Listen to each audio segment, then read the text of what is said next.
When you focus on something, you are blind to everything else, every possibility that could help you.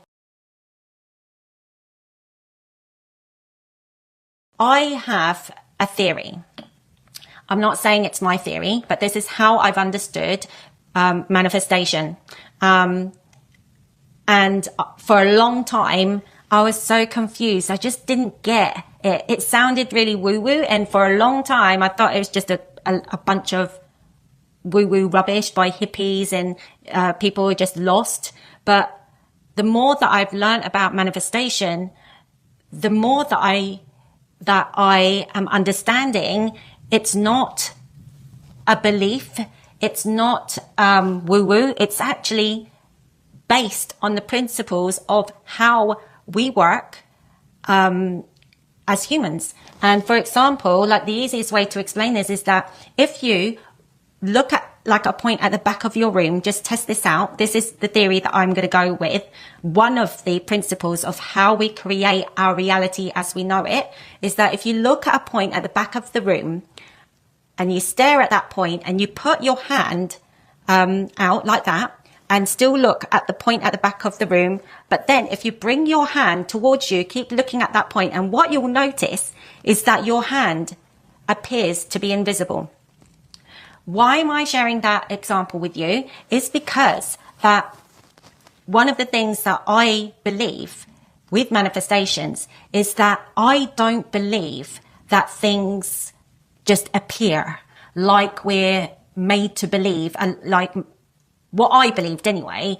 You might have interpreted it differently, but for a long time I thought manifestation is if you think about something and it just magically appears, like some sort of spirit or God or the universe like puts whatever it is in front of me. And like, for example, like a car parking space, I wish to the universe, I get a car parking space, and then voila, it just appears by magic. And I thought it was, you know, I just kind of played with it. I thought like I just went along with the game thinking, yeah, you know, it's a bit woo woo. I don't really understand it, but I'll just go with it. I just thought it was woo woo. I thought it was, just something like, it's almost like I was a child and somebody said Santa Claus existed and I just got nice presents. And I just accepted the fact that Santa Claus may not be real, but hey, I'm getting nice presents. That's what I felt like with manifestations for a long time. I didn't understand it, but because I got a parking space when I wished it, I accepted it. Like no questions asked. I just thought, yeah, look, I'm manifesting. It's happening randomly and I'm benefiting out of it. I'll just wish to find money on the floor and voila, money will be on the floor, you know, little tiny things. But I tell you what, I've been doing some real digging over the last few years. And this has kind of been the foundation of, my work as well, helping people with disordered eating, because I truly believe that the reason why we struggle to overcome our challenges is because we focus too much on trying to sort out the problem. And with my binge eating clients, with people with disordered eating, what do they want to do? They want to overcome binge eating. They want to stop dieting. They want to stop eating junk food. They want to lose weight. And the paradox of doing all those things, which sounds like, you know, the obvious thing. Obviously, I want to lose weight. I want to stop binge eating. What do? They look for things to stop eating. But the way our minds is, in order for you, so what's the ideal thing is if you got an eating problem. So what is the one thing that most of, I'm just picking eating for now. It could be anything, but what's the contrast? What they really want to do at the end of the day is to stop thinking about food and just eat like a normal person and just not overthink. So stop thinking about food. But the problem that many people face when they're overcoming binge eating or weight problems or not being able to control yourself when it comes to food is that the first thing they do is try to control the food. So when you're trying to control the food, like I must eat healthily.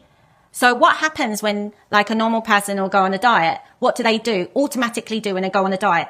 They start planning their food. So right, today I'm planning all this food. So they plan the food, maybe all day I'll eat salad and then breakfast I'll do this. And what is the thing that they're doing the most? They're focusing on food. And that is why it's not about because you're starving yourself and like yeah, that's like a small part of the problem. When you're not eating enough, the body thinks you're on, like most of the theories out there, people talk about this. They're talking about like the survival instincts. If you're not feeding your body enough, then it feels like you're starving. So then your body goes into starvation mode and then it starts craving even more. Yeah, fine. That's just a small part. For me, I do believe this is how we work in everything, is the focus.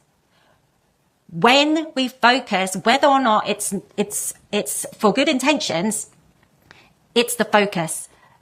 Going back to what I was saying, like if you look at a spot on the wall and you put your hand in front of you and you bring your hand back, when you focus on something, you are blind to everything else, every possibility that could help you to resolve, to create anything.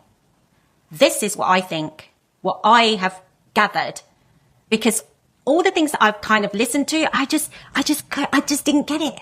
But that was one of my, and again, I don't know it. I'm not saying it's my theory, but that's how I've understood it. That's when I'm like, oh my God, mind blown. That's when it landed on me.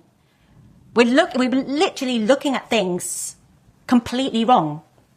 So when it comes to getting anything we want, whether it's to be free from self-sabotaging behaviors, addictions, eating disorders, disordered eating, weight problems, lack of motivation, money problems, no perfect partner, not having children, not having babies or having a crap job.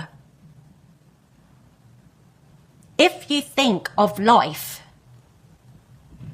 like I demonstrated with you, with looking at a point on the wall and then putting your hand back, and your hand is representing all the different possibilities in your life, but you're focusing on the problem, regardless on whether you want to fix it, it's still focusing on the problem. So what do we do then? What do we do, Mel? So how do we help ourselves? How do we create what we want? I wanted to do a quick update for the ending of this video, because since I did that video, I have put the pieces of the puzzle a lot clearer. And I think by explaining to you what you do instead, because I think this is where a lot of people get confused when it comes to manifestations, because they often ask themselves, well, I have been focusing on losing weight, so why am I always struggling with trying to lose weight if that is what I'm focusing on? Well, I am focusing on trying to find the love of my life, so why am I struggling to get the love of my life? Well, I am focusing on making money, so why am I struggling to make money? Well, the reason why you're struggling to make money is because if you had money, you wouldn't try to make money. The reason why you're not finding the love of your life is because you're trying to find the love of your life.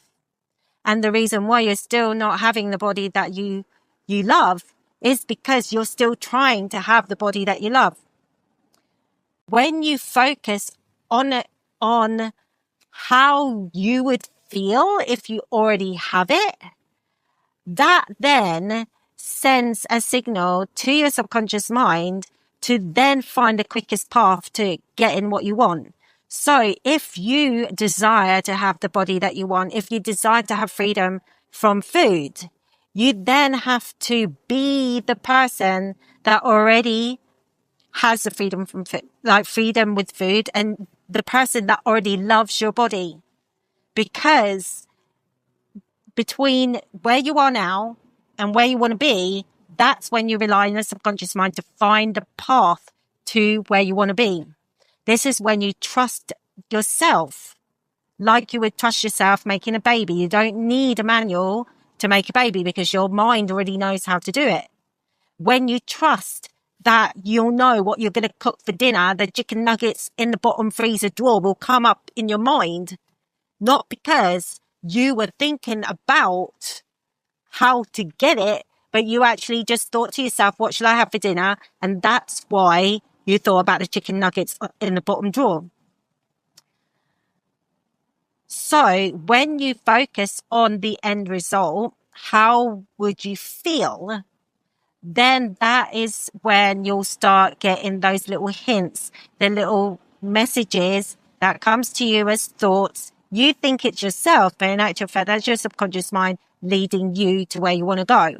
And the reason why you've been stuck where you've been, not having the body that you want, is because that is the signals that you've been sending your subconscious mind. You've been sending it, well, I don't love my body, but I want to lose weight. But in order for you to have that reality, you have to have the body that you don't like in order for you to be able to lose weight. Because the person that loves their body is not looking to lose weight. The person that loves their body is not looking to try to fix it.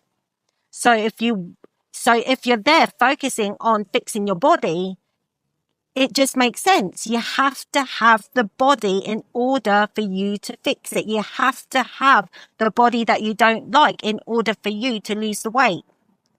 It sounds crazy, but this is how our minds work. For example, if you've been focusing on looking for someone, the love of your life, so you're there eagerly looking for someone. So if you were already happy, you're already content, you already feel so loved, you wouldn't be looking. You wouldn't be desperate. You wouldn't feel like you're lonely. But if you are already loved yourself, if you already feel whole without somebody else, then your subconscious mind will find a path between where you are now, where you want to be. And the simple things is when you feel already complete, when you already feel loved, you go out into a room, you go out into a shop, and you have a different mannerisms. You walk into the counter and you know that feeling when you met somebody and you feel high on air and everyone's like, hey, what's wrong? Like, have you met someone? That feeling, that attractiveness. I remember when I was going clubbing and there was this guy, he wasn't particularly good looking, but he was dancing and he was moving his body. He was confident. He wasn't there trying to stick his hand down everyone's tops and trying to get attention. He wasn't even the best looking person in the club, but because he was radiating, I'm friggin' awesome. I can move. I am the Don. Guess what? Every girl was looking towards him. Because if you are desperate for love because you don't feel complete yourself, you'll walk into a shop feeling paranoid about yourself. Am I looking fat? Am I not good enough? Is that attractive? So it all makes sense in the end. So, and this is the same formula for everything. So that's how you manifest with absolute confidence in the process. And the thing about this is that once you've done it with one thing, that's then your evidence. As you continue in this journey, you build up more evidence, and it's just 1 + 1 = 2. And before you know it, you've created your fairy tale life.